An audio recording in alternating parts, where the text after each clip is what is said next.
안녕하세요. 김유갑의 경제부동산입니다. 구독, 좋아요 부탁드립니다. 2001년 2억짜리 아파트가 30억을 돌파했고 10년 만에 3억 아파트가 15억으로 엄청 올랐는데도 아직도 2, 3년간 더 오른다는 유언비어가 난무하고 있습니다. 부동산은 쌍방향 흐름을 지니고 있어서 20억 아파트가 얼마든지 5억으로 추락할 수 있으며 웬만한 아파트가 10년 전 수준으로 원상복귀할 수도 있습니다. 중요한 것은 폭탄 돌리기 상투장에 연끌을 해서는 안 된다는 점입니다. 상담 안내는 02501-7554, 유료 상담은 010-3999-8808입니다. 전화 주십시오.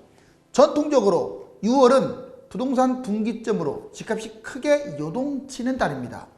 원상복귀 할까요? 6월 집값 큰일 났다. 아파트 1억 시대 원상복귀.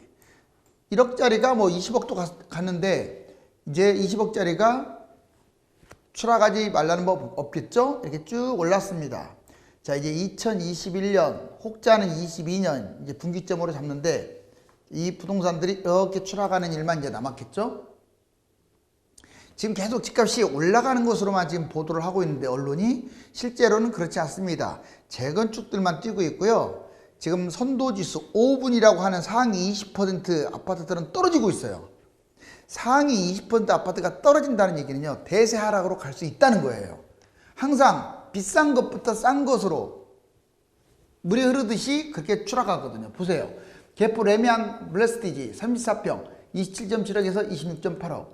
에게 그거밖에 안 떨어져서 이게 중요한 게 아니에요. 그동안에 계속 오르기만 하다가 꺾였다는 게 중요한 거예요.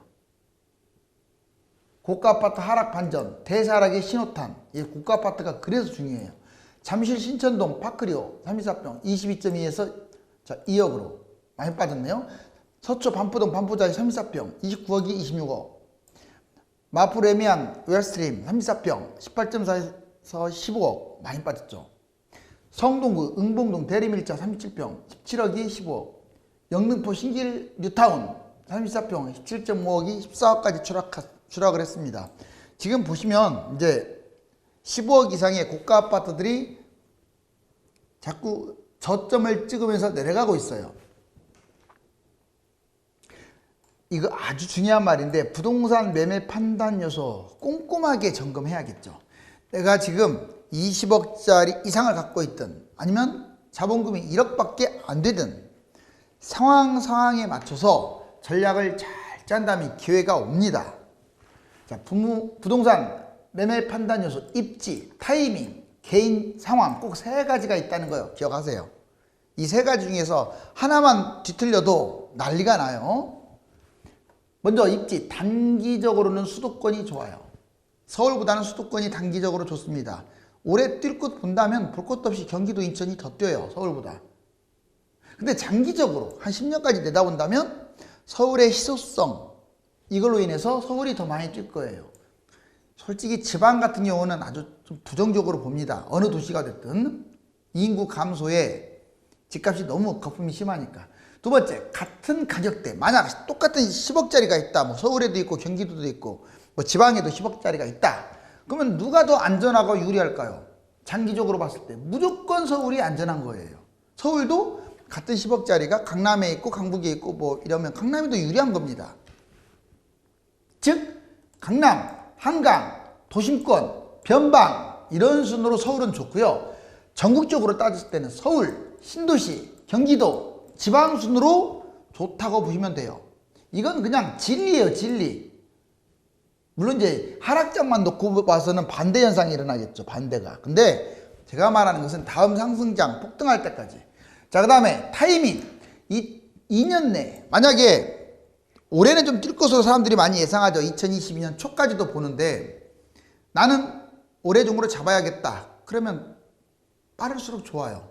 제가 이 말했다고 해서 뭐 지금 사서는 안 되는데 빠를수록 좋아요. 물론 다 안 사면 좋죠. 그런데 또 지금 안 잡고 올 가을에 잡고 더 뛸 거 아닙니까? 그런 식으로 잡게 되면 자꾸 뒷북치거든요. 그래서 이제 나는 안 잡으면 죽을 것 같다 하는 분들은 기다리는 것보다는 빠를수록 좋은 게 맞아요. 다만 이제 10년까지 내다보고 나는 안 잡아도 된다. 이제 최고의 투자, 오로지 나는 투자다, 투자. 기다리세요. 2에서 한 5년 동안. 이미 늦었잖아요.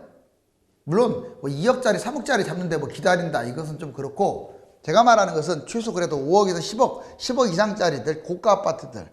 자, 그 다음에 시세 차익보다 내가 이걸 잡았을 때 얼마나 뛸 것이냐, 이게 중요한 게 않아요. 지금은 뭐 뛰어봤자 얼마나 뛰겠어요. 오히려 하락장에 누가 덜 빠지느냐, 이걸 따져야 돼, 이 시점에서는. 자, 그 다음에 하락장에 갈아타기를 염두에서 사야 돼요. 나는 이걸로 올인할 거야. 자, 올인한다라는 말은요, 본인의 생각이고, 집값 계속 못 올라가면 열받잖아요. 그 올인했기 때문에 열받는 거예요. 좋지 않은 걸로. 지금은 징검다리 형태로 잡고 나중에 혹시라도 올라가든 떨어지든 어떤 변곡점이 오면 갈아타야죠. 개인 상황도 중요합니다. 자, 실거주 할 분들, 자본금이 있는 분들, 연봉도 괜찮은 분들이 매수를 판단하는 게 좋아요. 실거주도 안 할 거고 갭 투자할 거고 뭐 그다음 자본금도 부족하고 연봉도 별로인 사람들이 영끌하게 되면 분명히 나중에 화가 미칩니다. 그 다음에 중저가, 저평가, 뭐 금액에 따라 다르겠지만 상대적으로 싼 것들, 또 다른 곳에 비해서 덜 오르는 것들, 그 다음에 황금성, 잘 팔리는 것들, 이걸 판단을 해야 돼요. 영끌이라든가 갭 투자라든가 이제 전세 끼고 투자하는 거, 고가 아파트를 매입하는 것은 하지 마세요. 마지막으로 분양이냐 매매냐 또는 세금은 어떨까? 또 정책이 어떻게 바뀔까? 이것도 염두하면서 매매하는 거예요. 이 세 가지 꼭 기억하세요. 자, 이제 집값 위기 8가지 대폭락에 대비해라. 이 8가지는요 단순하게 대세 하락, 하락 이런 개념이 아니에요. 이거 보시면 무시무시합니다. 예를 들어서 20억짜리가 얼마든지 7, 8억으로 떨어질 수 있는 그런 근거들이에요. 이게 왜? 보세요. 서울 집값 세계 5위, 이거 말이나 됩니까? 도심 집값 2위. 어떻게 된 게 도심 집값이 홍콩 다음으로 비싸요. 우리나라가 홍콩 다음으로 잘 사나요? 제가 그랬잖아요. 도시가 1000개가 넘는 것 중에서 1000개가 뭐예요? 지금 서울보다 잘 사는 도시가 1000개가 넘어요. 근데 지금 2위, 5위. 중국보다 더 심하네. 자, 서울 집값 250%, 지방은 500% 상승한 곳도 있어요. 지방은. 왜? 지방이라는 게 부산부터 뭐 대구 다 그런 데인데 여러분들도 알다시피 2010년부터 뛰었어요. 이때 평당가 1000도 안 됐어요. 이런 것들이 지금 평당가 5000 넘어가는 거예요. 불과 10년 만에. 제 말이 거짓말인지 한번 찾아보세요. 자, 아무튼 6억짜리가 22억이 됐다. PIR 규모 15.5, 세계 최상입니다. 먹지 않고 쓰지 않고 15.5년을 저금해야 돼. 이거 먹고 쓰고 막 하면은요 거의 40년 걸린다는 얘기예요. 평생 걸려도 서울 집을 장만 못한다. 자, 이제 가계부채, 또 나쁜 것은 이렇게 좋아요. 주요국 2위, 증가율은 1위예요. 이런 것들은 지금 집값의 대폭락을 유도하는 아주 안 좋은 것들이에요. 매물 폭탄, 분양 앞으로 200만 채 예정돼 있고요. 다주택자 매물이 800만 채인데 집값 하락하면 이거 다주택자 매물 쏟아집니다. 지금은 버티죠. 집값이 뛰니까. 세금 아까워서 버티죠. 세금이 문제입니까? 집값이 막 추락하게 되면 이제 세금 다 날아가는 거잖아요. 쏟아져. 이미 OECD, IMF, 뭐 BIS, 블룸버그, 심지어는 한국은행까지 부동산 경고하고 있어요. 인구가 급감한다는 거, 1인 가구 증가, 부동산 넘쳐 흐른다, 과잉. 인구는 감소하는데 집은 넘쳐 흘러요. 지금 8년째, 2021년 8년째 올랐고 거품은 계속. 붕괴하게 되면 이건 그냥 하락이 아니잖아, 대폭락이지. 이거 보세요. 어느 하나 지금 무시무시하지 않은 거 있나요? 다 무시무시하죠. 집값 위기예요. 집값 5월 기점으로 6년째 6월 거품 폭등. 그런데 왜 하반기 무슨 근거로 뛰냐? 그냥 전문가들이 뛴다고 하니까 뛰나 보다. 이거 아니에요. 여기 보세요. 근거 자료를 제시해 볼게. 자, 1월부터 4월까지 전통적으로 이때는 이제 5월, 6월 달에 어떤 대책이 나오다 보니까 이때는 비교적 눈치 보고 막 다주택자도 매물을 내놓고 해서 좀 흐름이 그렇게 좋지는 않았어요. 비교적 마이너스도 보이고 그러잖아요. 1, 2, 3, 4. 그리고 5월을 변곡점으로, 이제 다음 달이죠. 5월을 변곡점으로 해서 6월부터는 막 날아가요. 집값. 여기 보세요. 마이너스 거의 안 보이죠. 주로 7, 8, 9, 10월 막 날아가죠. 계속 올라가잖아요. 0.54, 0.56, 0.68, 0.67 계속 뛰죠. 그러다가 또 이때쯤 대책이 나오니까 약간 쭈그러들어. 집값이 떨어진다기보다도 약간 조금 그 상승률이 준다 이 말이에요. 결국은 이 빨간색 보세요. 빨간색. 마이너스 안 보이죠? 다 시뻘겋죠? 대책이 주로 이때 나온 이유도 너무 많이 뛰니까. 대책 나오고 바로 떨어지나요? 또 2, 3개월 뛰지. 그래서 보통 보면 6월에서 12월까지는 불장이라고 그래요. 불장. 그리고 이 네모박스는 뭐 폭락이라기보다는 약간 보합권. 보세요. 그 근거를. 자, 이거 보시면 자, 2017년 802 대책, 18년 913 대책, 19년 1216 대책, 20년 617, 719 이른바 3 대책이라고 있어요. 그 다음에 2021년 24 대책. 보시면 이제 24 대책 하나 빼놓고는 다 하반기잖아요. 대책이. 그쵸? 그 하반기 이렇게 너무 뛰니까 이때 대책이 나온 거야. 그런데 이 24 대책 때 마이너스로 가지도 않았어요. 여기 보시면 이게 0이야, 0. 보라색이. 다 플러스에서 놀잖아. 마이너스로 가는 듯 하더니 안타깝게 지금 이미 꺾인 것 같아. 이만큼 조금 올라왔잖아. 2주간. 여기가 중요해요. 이제 여기서 내려오게끔 유도해야 하는데 저는 30%로 봐요. 하락 가능성을. 근데 계속 또 치고 올라가서 또 여름까지 치고 올라가다가 무슨 대책이 나오겠죠. 이걸 70%로 보고요. 그렇다고 해서 마이너스 이거 좀 하락한 거 아니에요. 하향세지. 이 마이너스까지 가는데 2022년 내년 선거까지 가지 않을까. 또 올라갈 수 있어요. 또. 그래서 이 A 코스가 상당히 유력해요. 제가 말씀드린 것은 지금까지 폭등하니까 뭐 잡아라 이 차원이 아니라 마지막 불꽃 튀기는 것 같아요. 그러면 이것을 갖다가 위로 못 가게 하고 밑으로 떨어뜨리려면 딱 답은 하나밖에 없어. 뭐가 있을까요? 정책밖에 없어요. 근데 지금까지 대책이라는 것은 형편없는 대책이라고 제가 아예 혹평을 하잖아요. 집값 잡을 대책이 없어. 적어도 김두관이나 이재명 지사가 지금 말했던 이런 대책이 나와야 대책이지. 나머지 대책은요. 오히려 집값 띄우기 위한 대책이라고 보시면 돼요. 제 말 틀린 거 아닙니다. 쓸데없는 대책. 넘어가 볼까요? 2022년 상반기 거품 상승. 그렇지만 이제 뭐 2022년 상반기 내년 선거 전까지 뛴다라고 해서 이제 수도권은 상승하고 지방은 아마 강보합 그래도 올라간다라고 생각이 드는데 변수가 있어요. 그 어느 때보다 변수가 좀 많아요. 그래서 하락할 수도 있다는 거예요. 역으로 말하면 대폭락할 수도 있고. 자, 그래서 특히 6월 달이 중요해요. 여기 보시면 변수 첫 번째, 거래량이 지금 없어도 너무 없는 거야. 거래량이 이 정도 거래량이라면요 집값이 지금 대폭락할 수 있는 상황인데 희한하게 거래량은 없는데 집값은 떨어지질 않네요. 그게 바로 다주택자들이 꽁꽁 묶고 임대주택 사업자들이 꽁꽁 가지고 있어서 그래요. 그 대책을 쓰지 않으니까 그래요. 변수 두 번째, 강력한 투기 대책이 나올 수도 있죠. 세 번째, 코로나 백신 효과. 이 효과가 조금 쉽지는 않아 보이는데 지금 막 늘어나는 걸로 봐서. 그래서 잠잠해지면 아무래도 소비도 살아나고 그러다 보니까 집값을 적극적으로 잡을 수도 있겠죠. 변수 네 번째, 갑자기 기준금리가 인상되게 되면 타격을 받을 겁니다. 집값 하락할 수 있고요. 제일 중요한 게 이건데 대선 지지율. 내년 3월 달에 대선일지 몰라도 도중에 지지율 막 조사하잖아요.